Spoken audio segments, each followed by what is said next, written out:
आज हम आपको कहानी सुनाएंगे लोमड़ी का फैसला।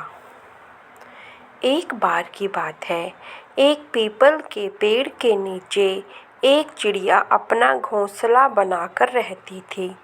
एक दिन जब वो अपने खाने की तलाश में निकली तो वह बहुत दूर चली गई, जहाँ उसे एक मक्के का खेत दिखाई देता है। और वह चिड़िया चूँकि बहुत दूर आ गई थी तो उसने वहीं रहकर मक्के के खेत में दाने चुगने और खाने का विचार किया।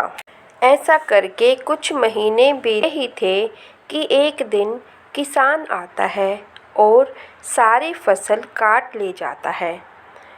अब चिड़िया के पास खाने के लिए कुछ भी नहीं था, अतः वो वापस अपने पीपल के पेड़ के पास पहुंची तो उसने देखा कि वहां उसके घोंसले में एक खरगोश आकर रह रहा है। जब वह उसे वहां से जाने को कहती है तो वह मना कर देता है, जिसके बाद उस जगह पर रहने को लेकर उस दोनों में बहुत बहस होती है। चिड़िया कह रही थी कि वह बहुत सालों से वहाँ रहती थी। भोजन के लिए उसे कुछ दिन के लिए बाहर जाना पड़ा था। अब जो कि वह वापस आई है तो उसके घर पर खरगोश ने कब्जा कर लिया है। इधर खरगोश बोलता है कि चिड़िया को अपना घर छोड़कर नहीं जाना चाहिए था, और जब चिड़िया इतने दिन वापस नहीं आती है तो खरगोश उसे अपना घर बनाकर रह रहा है, इसलिए वह कहीं नहीं जाएगा। दोनों में बहुत ज़्यादा बहस होने लगी, जिसके बाद वहाँ कई अन्य जानवर इकट्ठा हो जाते हैं और उन्हें समझाते हैं, लेकिन दोनों किसी की बात नहीं मानते। ऐसे ही लड़ते झगड़ते वे एक तालाब के किनारे गए, जहाँ एक लोमड़ी बैठी थी।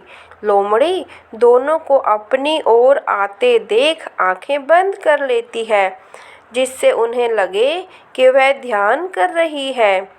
जब चिड़िया और खरगोश दोनों की नज़र लोमड़ी पर गई तो उन्होंने देखा कि लोमड़ी ध्यान कर रही है, तो वे उसे सच्चा मानकर उससे ही अपने विवाद का फैसला करने का विचार बनाते हैं।